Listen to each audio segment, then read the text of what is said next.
Fate, often called destiny, is a predetermined, already decided timeline of events.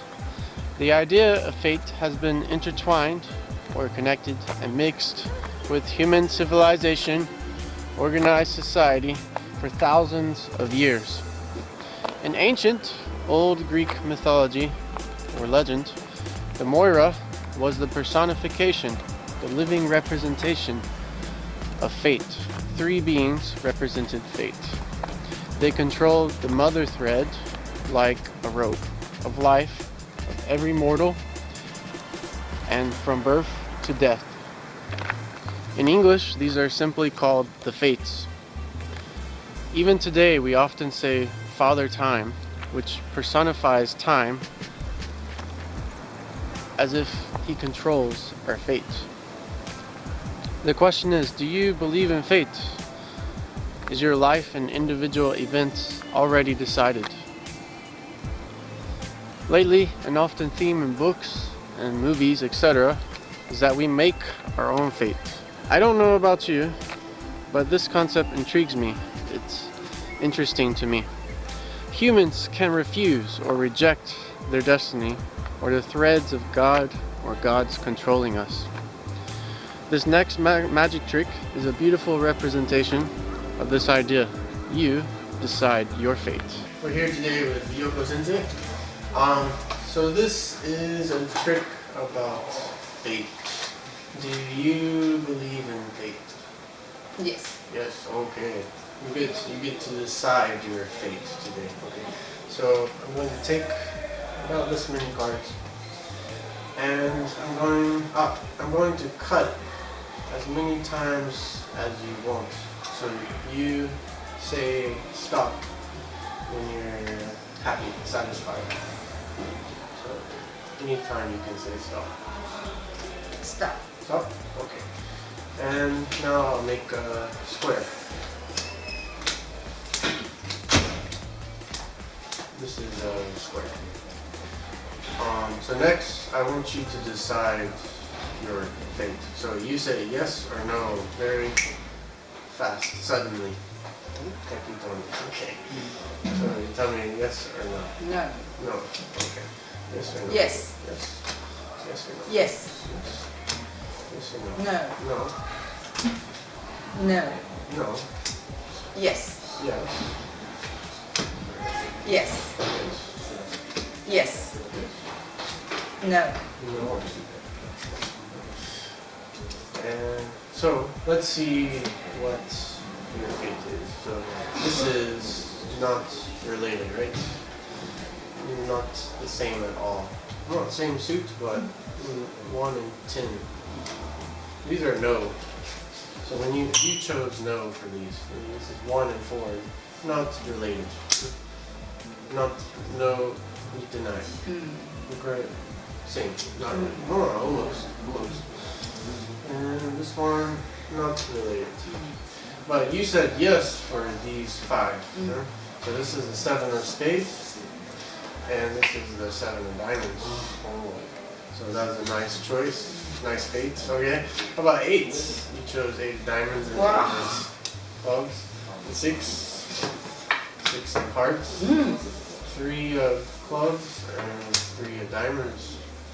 And 2 of spades and 2 of hearts. So you decided that. Yeah, you're like a...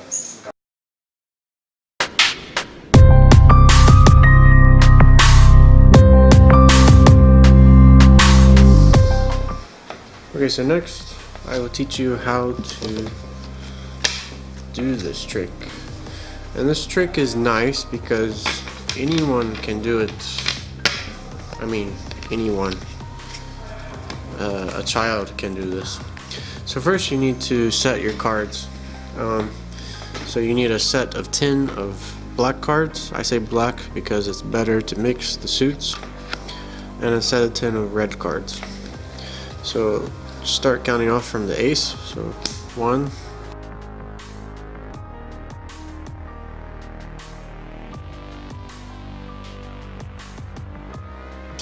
7, 8, 9, 10. So now we are set.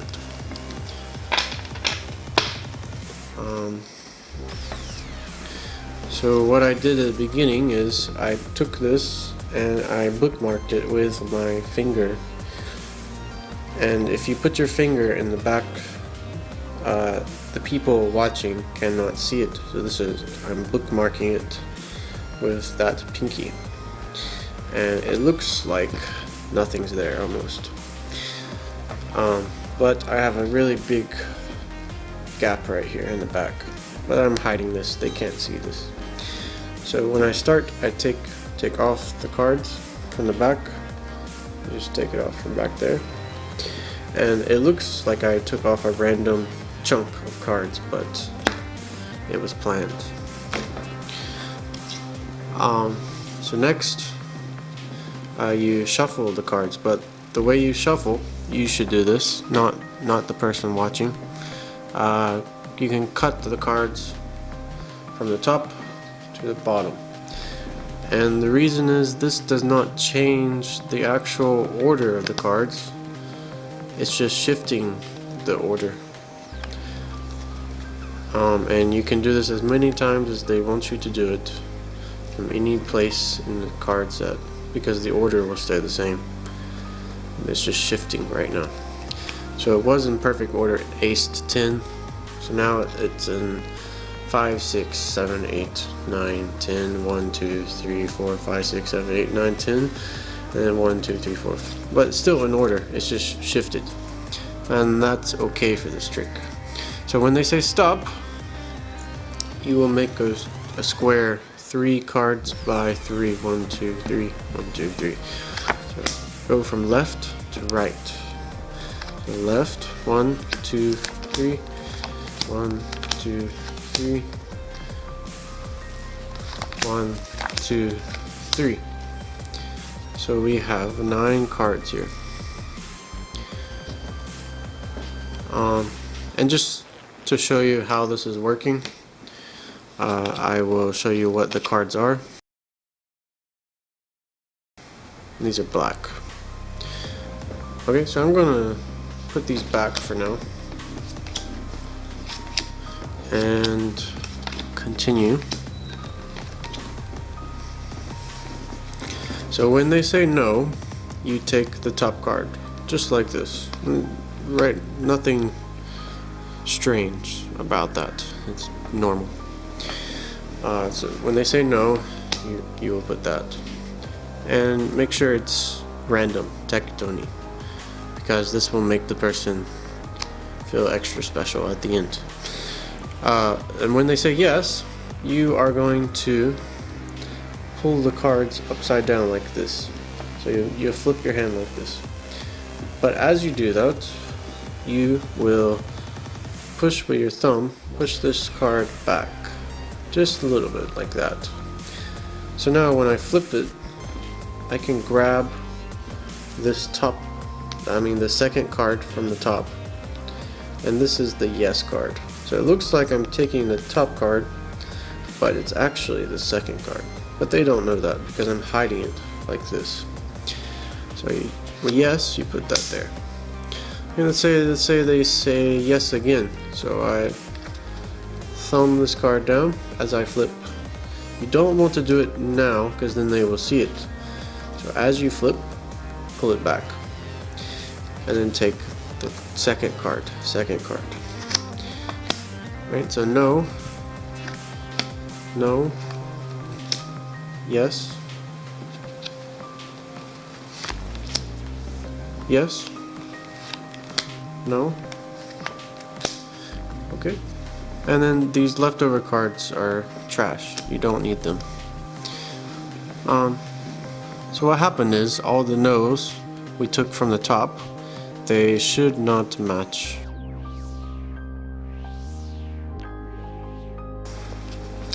And 9 and 10.